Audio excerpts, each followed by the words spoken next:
Welcome, everyone. We've got Peter joining us all the way from Ukraine to talk about his experiences.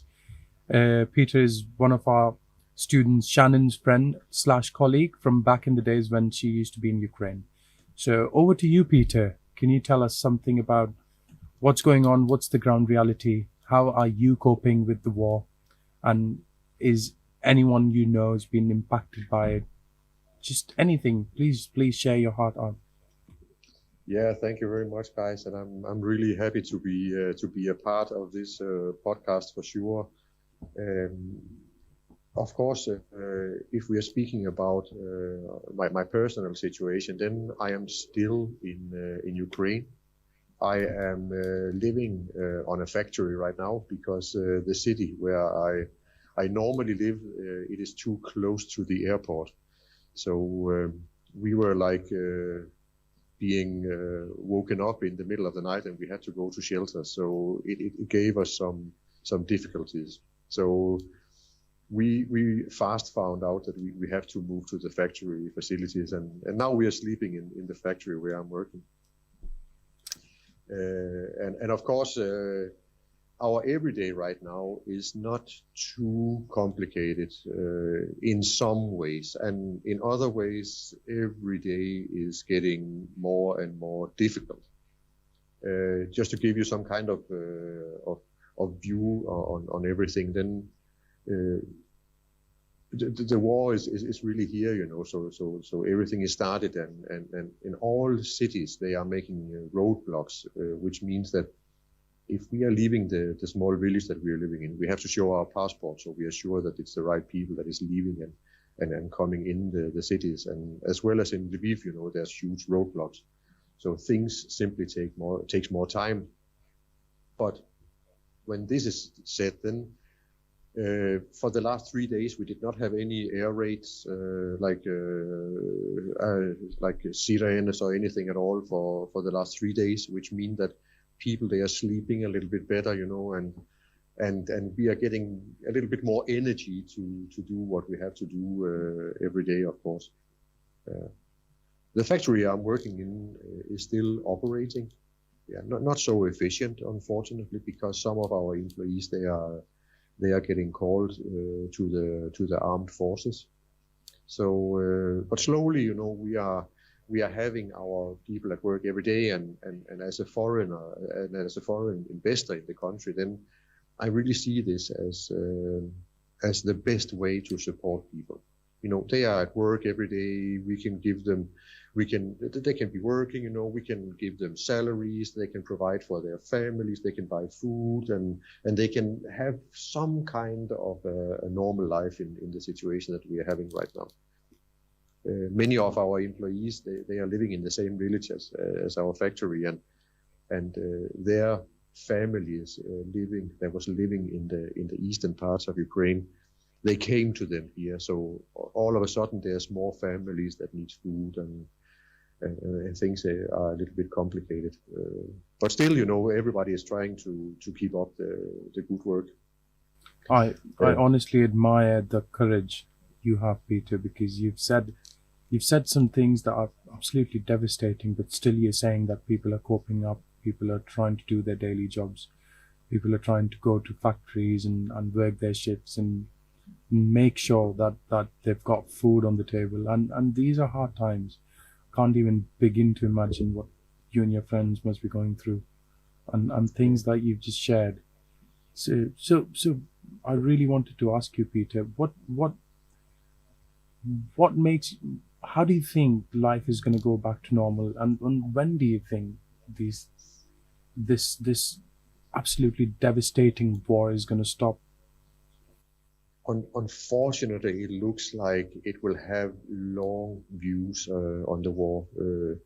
The demands that the Russians they are doing, it is a little bit hard to imagine, but they demand that a part of Ukraine will become independent, as well as they would like to have some of their officials sitting in the government to make decisions about Ukraine. So it looks very, very complicated.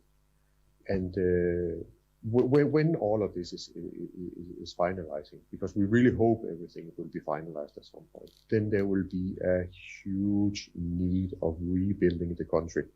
Right now here in Lviv, we are not having any specific bombings. Yeah, right. They have been bombing some of the small airports around us, like military bases and things like this. But I'm a Rotarian as well. This is also why I have been cooperating with Shannon about RILA, like Rotary Youth Leadership Awards, and our friends living in Kharkiv, in Kiev, in Kherson, all even their own houses, they have been bombed, so they don't even have anything to go back to. I'm so happy to say that they were not home when these bombings they were happening, but still, there will be so many things that needs to be rebuilt here. All infrastructure, they have been bombing some of the train, the rails for the trains. They have been bombing some of the bridges that goes across the river of Dnipro, and this means that a short trip that normally would take 4 to 5 hours for a private guy to drive, now it takes 14 to 16 hours to simply to cross the river. So afterwards, the life will be very, very complicated in Ukraine, and also just to build up the infrastructure, to get products back on the shelves in the shops. Right now, I can tell you, yesterday I was going to one of the grocery stores just to buy some food. It's not possible to buy potatoes. It's not possible to buy tomatoes. The only thing you can buy is fresh salad from the local supplier. You can of course buy some milk, and you can still buy some things like flour, so you can make your bread, things like this. You can, but you cannot go to the shops and buy something like spaghetti or pasta or anything. Everything is like ripped out, and the worst thing for me was actually to see that the shelves, where you have diapers, where you have all kinds of products for kids, the shelves are totally empty, and this is what breaks me the most, because, and this is also why our focus area right now is specifically to get diapers to Ukraine, to get things for kids, female hygiene products. Some of these things, it's not possible to get because many of them is like imported goods. And we all know that when you have a country in a war, then the borders, they are really, really been pushed to the breaking point. So some days they accept goods, from abroad. Some days they simply shut down the borders, and then it's only emergency support that can get in. So there will be a lot of things to do here, and we really need some support. So what I'm picking up, Peter, is there's inconsistency at the borders where, as you've mentioned, on some days you could get the supplies in, and some days you can't. Do you think there's a specific reason behind that? Why is that? But it is mostly because I know exactly why. Because we are having a lot of refugees leaving the country, and the situation on the borders are much better than they were like a week ago. I was delivering. I had like a emergency rescue of some journalists. Unfortunately, there was a couple of Danish journalists that were shot in Kharkiv, and then some of the other journalists, they really want to get out as fast as possible. So I helped them across the border, and this trip I will never forget, and I'm still quite affected by it, because we were literally seeing people freezing to death in the line, like, of cars and people walking, and you couldn't do anything. You can't save everybody. We just had to. We simply had to close our eyes and continue to the border and make sure that I could get these people out. That was heartbreaking. Seeing children standing in the side of the road in 4- degrees in this early morning hours, seeing all the foreign students that we have here, they were standing. I think that there was maybe 400, maybe even more standing on the border, and it was 3 kilometers from the borderline, and still they had to walk in. They were like relieved from this group, 12 people at a time, and then they had to walk the last 3 kilometers to the borderline, and some were even carried there because they have been standing in this group of people for a few days at this time, so up to 68 hours people, they were waiting to get out. So without any sleeping bags, only with a few blankets, and it was that's something I'm not so proud of, but that is the harsh reality of a country in war, unfortunately. I'm struggling for words, Peter. I've read a few of the documents and articles which tell us about people trying to escape Ukraine and be in a safe place where they feel safe. But some of the things that you've just told us, that about 400 students queuing up just so that they can leave the country, is something that makes my heart really go very, I don't know, students, Shannon, Victoria. Peter, I don't know how to process this. I don't know how to process any of this. I mean, I'm here in England, and I feel like I want to help, and I'm trying to figure out how to help. And one of these ways I'm trying to help is us to talk about it and find an avenue or a way for us to express these things and just share with people the traumas and atrocities that are happening in this part of the world that shouldn't be happening. I'm sorry that you had to see that, and I'm sorry for every single person that had to cross that border and do that, and all the suffering that's associated with that. But thank you for sharing that with me, and I know we need this to end, and it's really a loss for words, because when you were sharing that with me, I can visually see it, and you're such a good person, Peter. It's a privilege to have met you in Ukraine, and I hope one day we can sit down again and talk about Ryla. Peter has been a really phenomenal advocate for Rotary's Leadership Awards program in Ukraine that we launched back in 2019 to work with youth Ukrainians to build leadership skills through a Party for Peace aspiration between Rotary International District 222 and Peace Corps volunteers. And we had a successful time, and lo and behold, I mean, we would have never imagined something like this could have happened. And it's just like, it's heartbreaking to see what has unfolded. But I'm here. We're going to support each other every step of the way. We're going to talk about this. We're going to for these individuals, and we're going to document each step of the way. And we're going to find ways that we can help and support each other. So, yeah, it's heavy.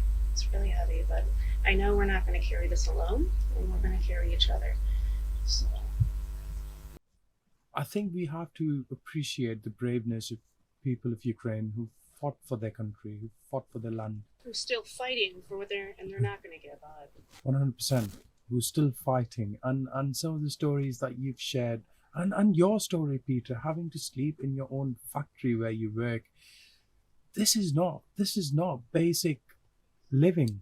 This is something which needs to go out there, and people need to learn more about this. People need to hear more about this ground reality that you've just told us, because as I've discussed with Shannon and Alexandra previously as well, that when you listen to some of the things that Shannon showed us through her social media, Alexandra's told her from her experiences,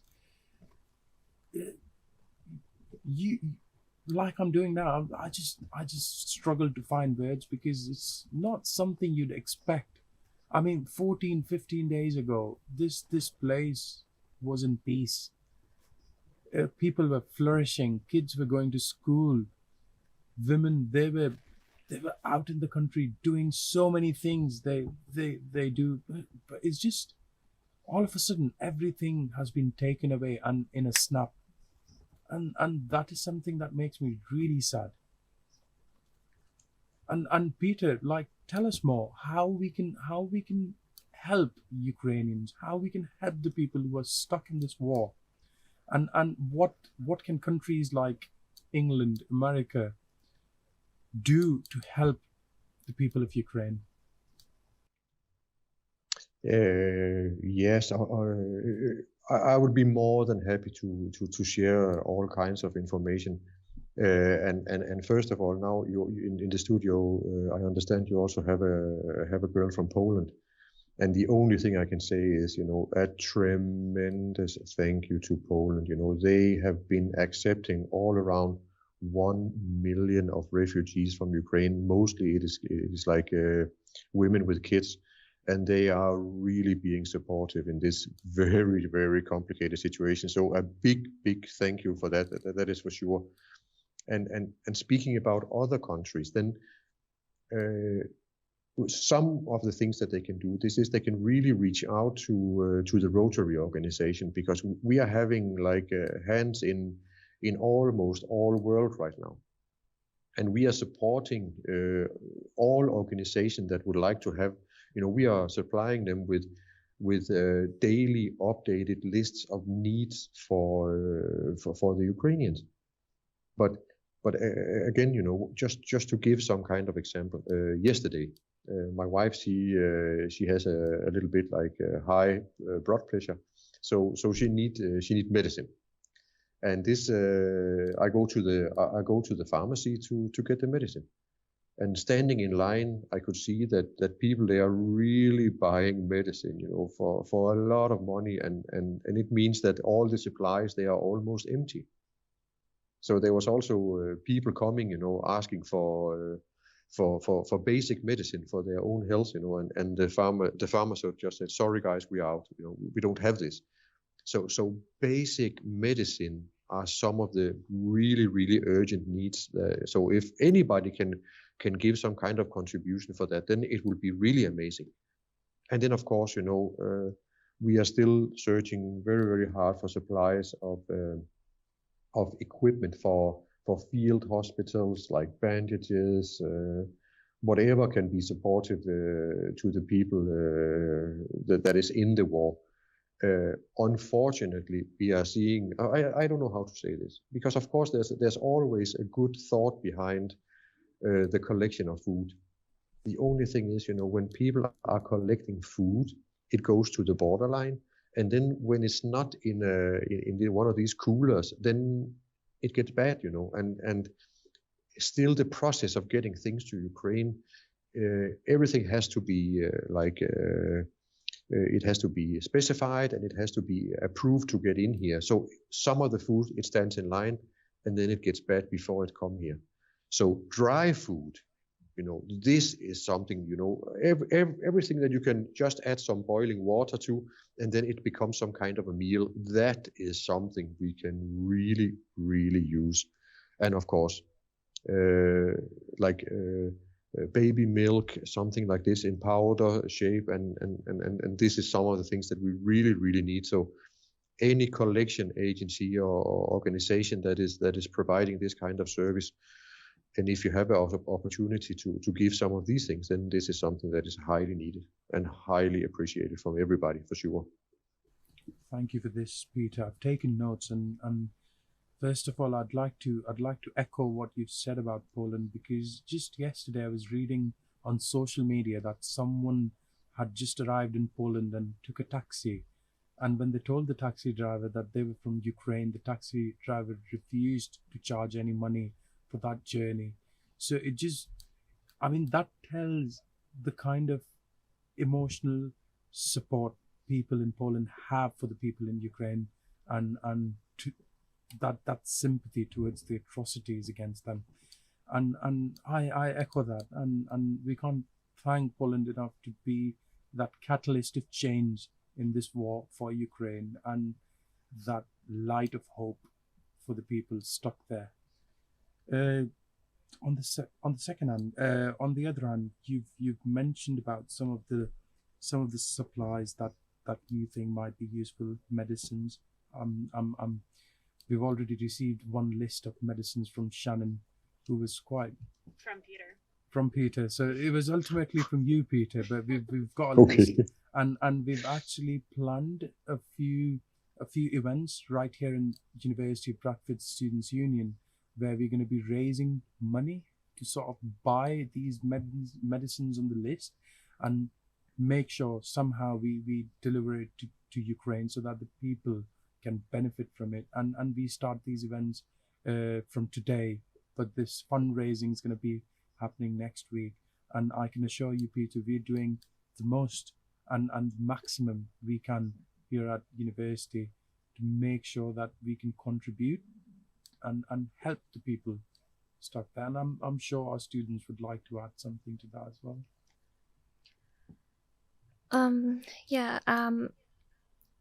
Thank you, Peter, for sharing with us about the situation in Ukraine. You know, it's very brave that you are there, and you are going to stay there, I guess. And I really appreciate that we could talk with you and we could listen what you want to talk and what you want to say. I just want to say I hope you are safe and you are okay, and your family as well. And I wish you all the best. Thank you for that. Thank you very much. Here, you know, we are in the most western parts, only 50 kilometers from the border, and things are quite calm here. So we feel safe for the time being. But nobody knows about the day of tomorrow.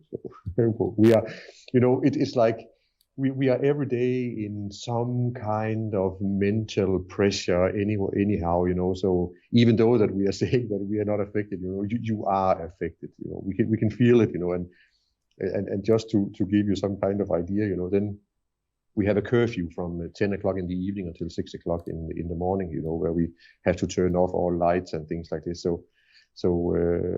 And as I told, I'm trying to run the factory as well and to keep our people busy. So from the very morning at 6 o'clock, we are, me and my wife, you know, we wake up, we are both Rotarians, and we are walking a little bit around the factory to get some fresh air and to get our body back in some kind of actions, you know, so your brain is also working a little bit better. Then we are taking care about our job in the daytime, and then in the evening, then we switch over totally, and then we focus only on the support of Ukraine, you know, and whatever we can do. And I have to admit, you know, when we come to 10 o'clock and we have to switch off the light, you know, I am completely exhausted, you know, every day, because we are really trying the best we can. So the sleep that we can get, it is also highly needed, because you are just in this pressure all the time, but it's okay, you know, we can still be in it because we are active in providing some kind of support. So this is why we can be here. Otherwise we couldn't, I'm sure. But thank you.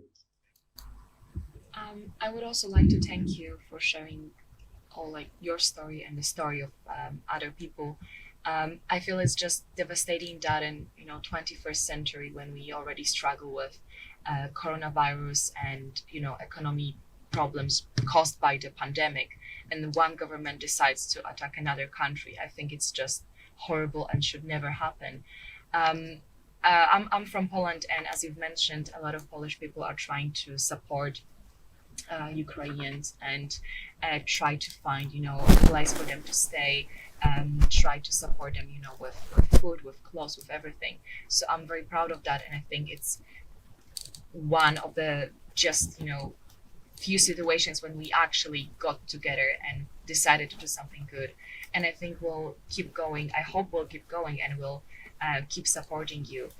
So I think we might have some time to talk a little bit more about the things like we could do as Polish people to support Ukrainians and people in Europe and other countries to help Poland to be able to support, because as we had a chat a little bit before we even started this conversation, we were talking about a situation where we won't be able to support you anymore, and then will just get stuck. And I just hope it's not going to happen. So I think it's very important to talk about opportunities to help, ways to help, and like what we have to raise, what we have to buy, what we have to send to make sure that Ukraine has that support.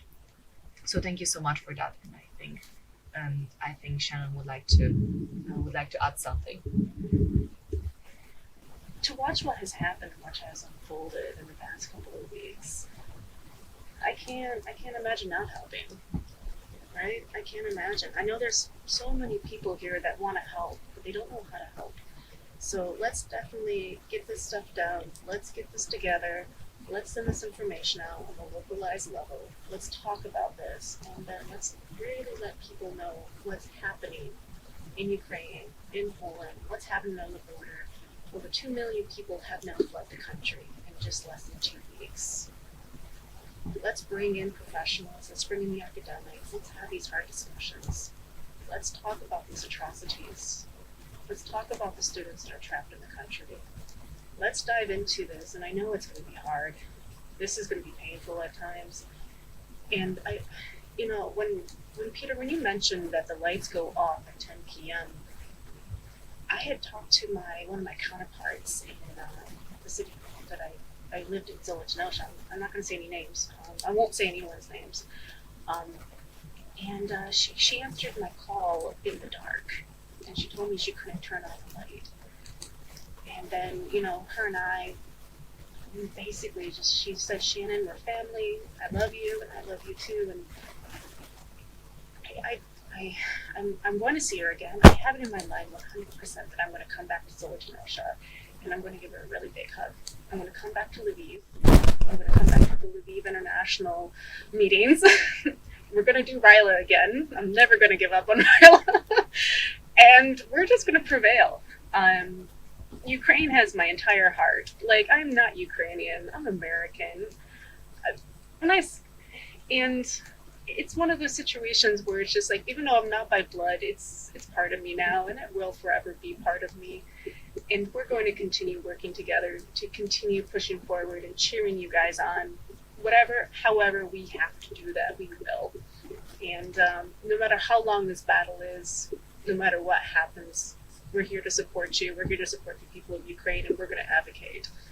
And we're going to keep moving forward. So I don't want to repeat myself or anything like that, but it's just like, ooh, this is going to be a journey, and hopefully it's not going to be a long one. But if it's a long one, we're here for the long haul. So, but thank you, Peter. Thank you. So I do have a passage from a friend that I have in Kyiv. Before I move to this passage, Peter, is there anything else you'd like to share with us? No, the only thing I would like to say, guys, I really would like to say, because almost all Ukraine already knows Shannon more or less, because he has been doing so many good things for the country in the past.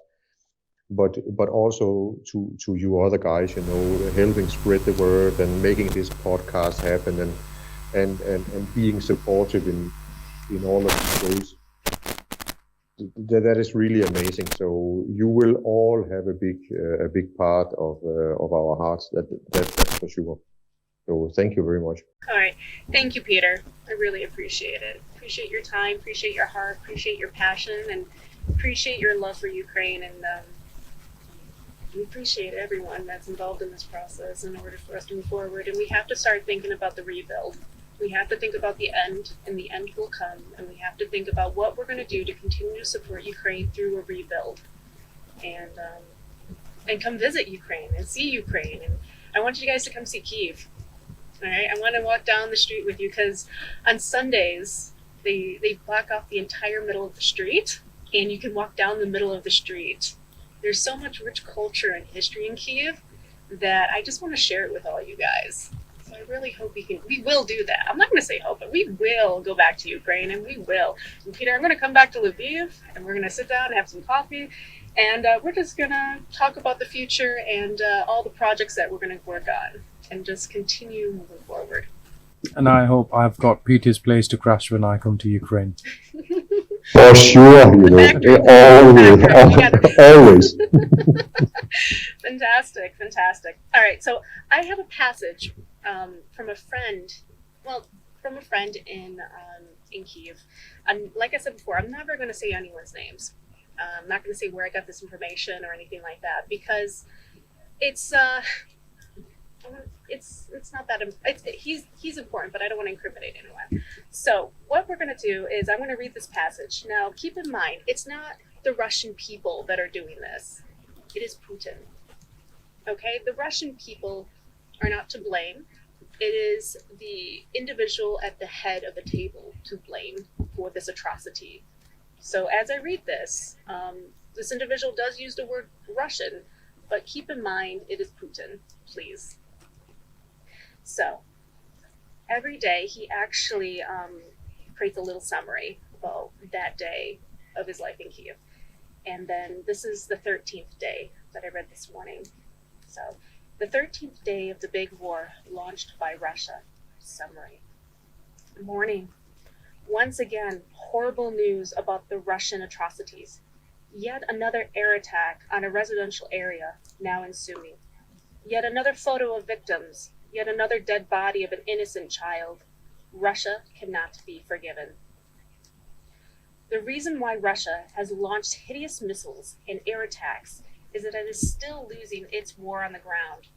Russian forces failed to make any significant further advance and continue to suffer substantial casualties. Today, I've heard much less explosions in my district than on previous day. Once again, glory to the Ukrainian armed forces. Ban on the Russian oil and gas imports by the USA, a huge step, which, however, will have effect in a medium term. While Ukrainian children are dying these days, this has to be stopped now. No-fly zone over Ukraine and proper air defense. It's not simple, but this is the way to save innocent lives. Traveling all around Kyiv to meet volunteers and organize support for the army. I still cannot accept empty streets and blocked roads for this wonderful city. 1 hour-long lines to one of the few remaining gas stations in the city. Checkpoint with detailed backpack inspections to walk on the central Maidan Nalezhnosti. All cafes, restaurants, churches, museums closed. No, this city has to return to normal, as it was just 14 days ago. Oh, and volunteers. Sometimes you run all around the city, make hundreds of calls to find simple items for defenders, such as socks. As you can imagine, there's not too many laundry machines on the front line. And all seems to be in vain, as the demand is much higher than the supply. And then you have a 2 a.m. phone call with a wonderful Ukrainian in the USA discussing lobbying the no-fly zone. And the conversation finishes with, "Oh, you need socks," sending several hundreds pairs of them to your address today. Amazing people. Yet another reason why we are going to win. Slava Ukraina. So that was a little passage. This friend of mine does these every day, and I can't say I look forward to reading them every day, but it's nice to see an insight into the situation and get his perspective and his thoughts and know that he's still okay. At times I feel like I want to cut off social media and block my eyes, but I realize I can't do that. I need to see all this. I need to advocate. I need to see the posts from my friends. I need to see that they're okay and know how I can support them in any way or capacity. So, yeah. I don't know if Shannon's ever going to forgive me for saying this, but in one of our previous conversations, Shannon's mentioned, and I've asked her to boycott social media because it's having a mental dent on her mental health as well. But the reply she gave was, "Inshallah, that's the only way how I find out that the people I love in Ukraine are still alive, because they're posting, because they're using social media." And that statement in itself is something I can't still process. That you've got to use internet, you've got to try and call people. and you've got to keep an eye out for their social media posts just to check that they're alive. And that statement, Shannon, is still with me in my head, and I don't know how you're processing all of this, and Well, I mean, I'm in a safe place. I'm in England. My heart goes out to those who are back in the place I had called home for 3 years, and I still consider home. I have so many attachments to those people and the culture and the food, and I really miss my host mother. My intentions were to visit her every single summer, and I made it back to Ukraine last summer. And I just envisioned that was what I was going to do for many years to come, and come back every summer, and putting that into my agenda for 2 to 3 weeks every single year. And I don't know when I'm going to be able to come back, but the first chance I get, I'm going to be on that plane and I'm going to be there. So we just have to press on. We just have to, like I said earlier, support each other. Across cultures, across barriers, across ethnicities, across everything, because this is not okay. Yeah, you're right. I'm not okay. I'm 100% not okay. But those who are suffering in this, I can't compare myself and my not okay to their not okay. I have a roof over my head. I have food in my refrigerator. They are, as Peter described earlier, I'm trying to walk in the cold, freezing to death to get to safety. They are cramming inside of trains. There's no room for anyone to breathe. How am I supposed to say I'm not okay when they're clearly suffering? But I understand we need to take care of our mental health. This is me taking care of my mental health. This is me taking charge of my mental health, knowing that I'm doing something rather than nothing at all. we're all proud of you, Shannon. I'm proud of you guys. I'm proud of Peter more. I'm proud of our friends in Ukraine. I'm proud of those the citizens of Ukraine who are stepping up and doing what they have to do. And I'm going to continue looking at those Facebook posts. I'm going to continue posting. I'm going to continue cheering them on. I really would love to post photos of my experiences in Ukraine in the past, but I'm not going to put anything up recently with anyone who I love in Ukraine, because I don't want that on social media, because I don't want them to be targeted, right? So I am going to continue watching from afar. I'm going to continue working with you, Michelle, and everyone else in this room, and everybody else in this school of 11,000 students and staff. We have to do something, and then reach out to the community and get some stuff on those convoys. And if I have to drive across Europe to get the stuff to Poland, well, I've always wanted to do a road trip. So 28 hours from here, don't worry. It's That's not not that long. no, I've driven from Michigan to Florida. That's 19 hours. I love driving. The only problem is you guys drive on the wrong side of the road over here. So, Well, this is the right side. oh, is No, it? Oh, okay. Well, once we get to France, I'll be able to jump over. But yeah. So I am looking at the time, and I think we should maybe mention 1 or 2 things we want to talk in the next segment. Sure. And maybe we can dive into bring in, like I mentioned earlier, some academics for a discussion, and bring in some professionals that have a little bit more study on these topics, and then we can dive a little deeper and see how this goes and see how this evolves. But I'm really happy for your support, everyone. And Peter, thank you for joining us today. And Slava Ukraine. Heroям slava. Peter, you're welcome to stay for the remaining segment, or if you've got something that you need to take care of, we can completely understand. Then I would probably jump out here, because I have my factory running, so I have to take a little bit care about these guys before they are leaving for the day. So, but thank you very much for joining. And I just have one final thing, like the last statement from me, and this is, guys, whenever, even that you say that you are not doing so much, then just having this conversation, just knowing that somebody is sitting in the world and thinking about Ukraine and everything that is in it, it gives the right energy and the right spirit to continue the fight against everything that is going on here, and to continue to do everything you can to support. So Shannon, you are absolutely right. Just this discussion, it is changing the world for us, for sure. So thank you, guys. Thank you. Peter. Thank you, Peter. Thank you for joining us today.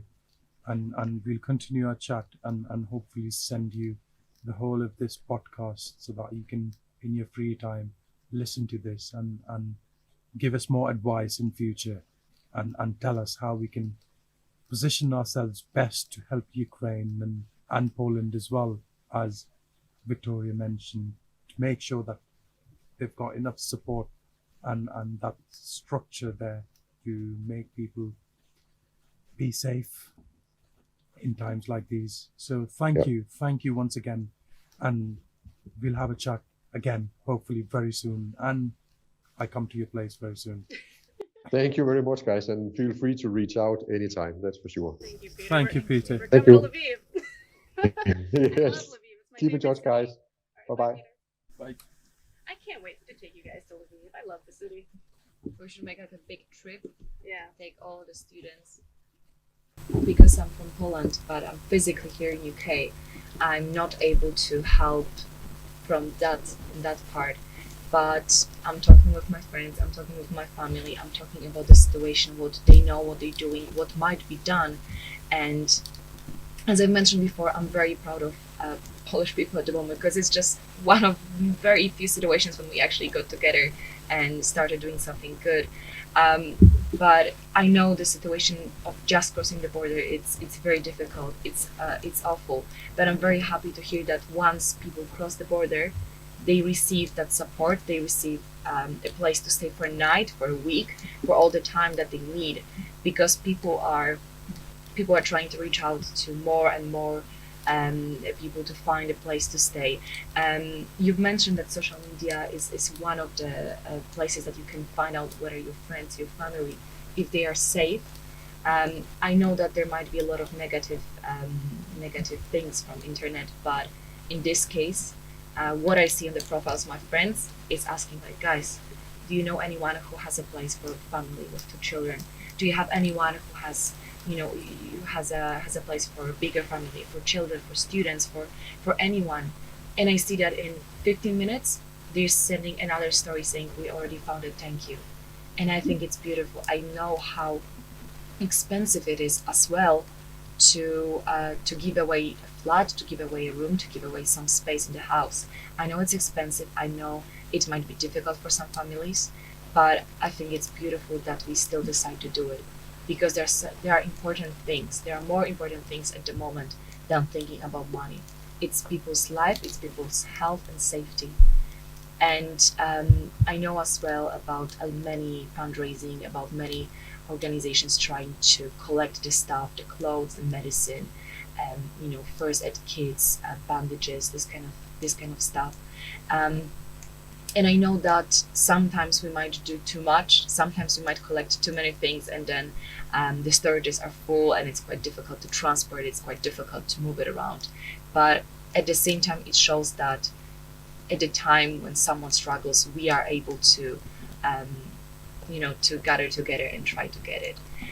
I know that at the moment there's certain things that people need more, and I think that that maybe Alexandra would like to tell us a little bit more about the things that at the moment are the most important for the Ukrainian people, and what we should collect, what we should purchase and send there.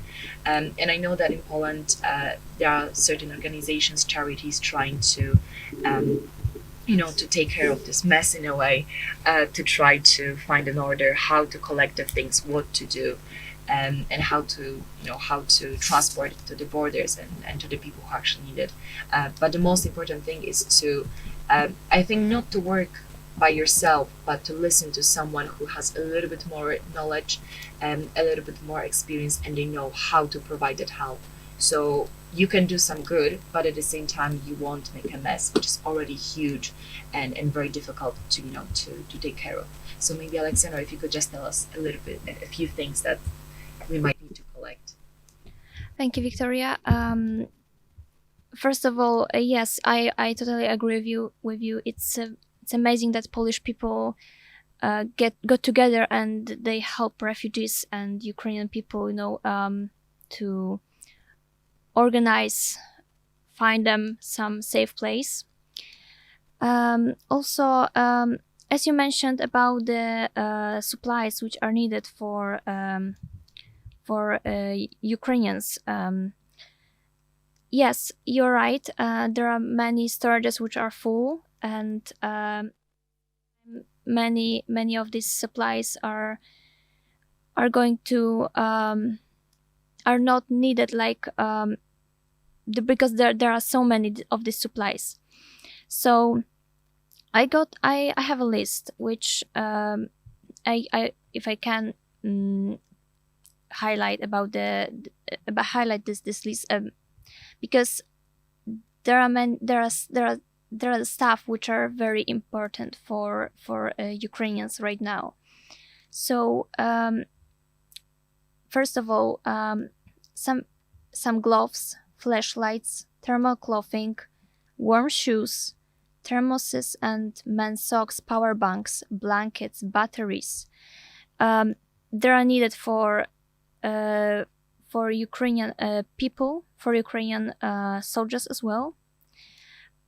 Also, as Peter said about medical supplies, also there are needed like bandages, tourniquets, gases, disinfectants, and painkillers. And also about the dry food. It's very important for for people in Ukraine, because they have run of this important basic supplies. As I just want to say also about my family, if that's okay, because as I was born in Poland, but I'm Ukrainian, and we are very attached to Ukrainians and with this country.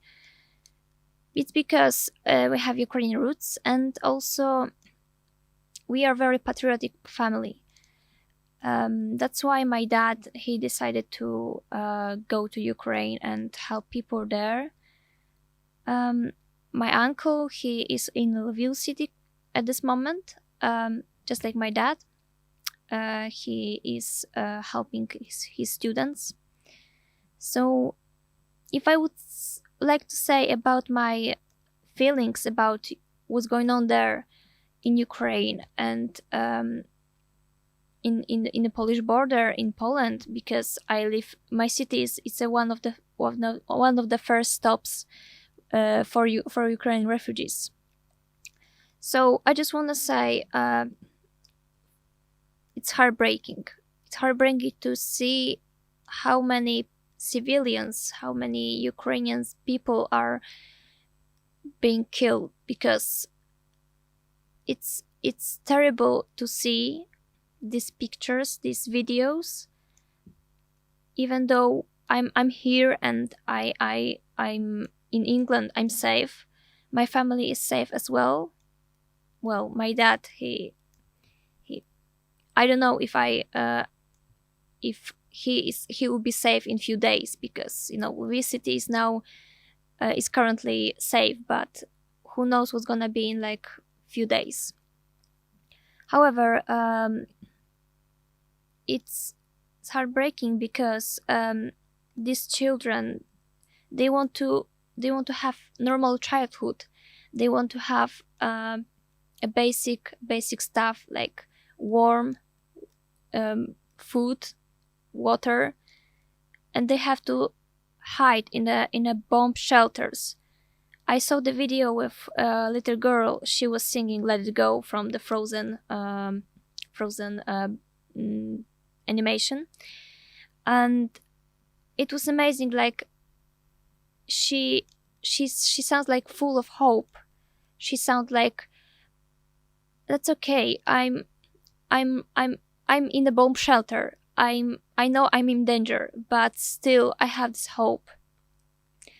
And I think it's beautiful because Ukrainian people are so brave. Ukrainian soldiers bravely defend their homeland.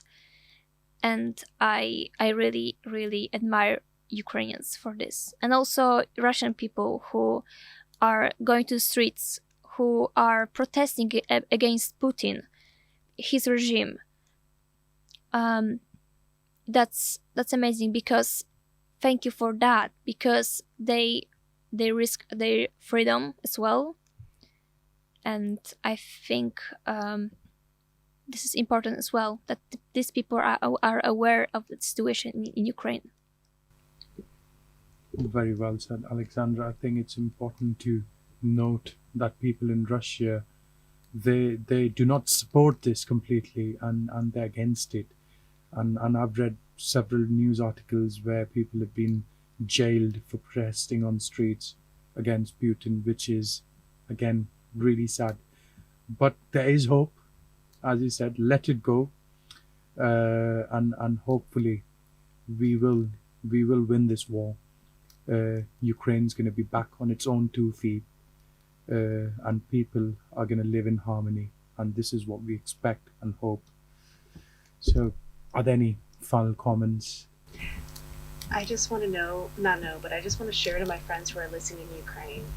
We're doing this because we love you, and we're praying for you, and we are here to support you through all this. All our friends in Ukraine, in Poland, and our friends in Poland, and Slovakia, and Hungary, we won't forget you.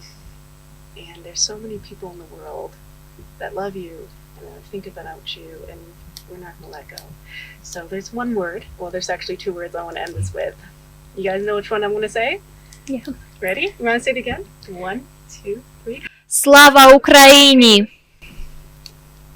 All right, let's wrap it up. Thank you, Shannon. Thank you, Victoria. Thank you, Alexandra, for speaking your hearts out. I know there's been emotions in this room today. I've seen people cry. I've seen tears going down, but this is all because we love Ukraine. We love the people of Ukraine, and we admire their courage and what they're doing for their own country. It's amazing. And never forget Poland, who's played an important role in making sure everything goes back to normal. So with this, if I may, we'll end this podcast, which is podcast 1. Hopefully, we will speak to you all again.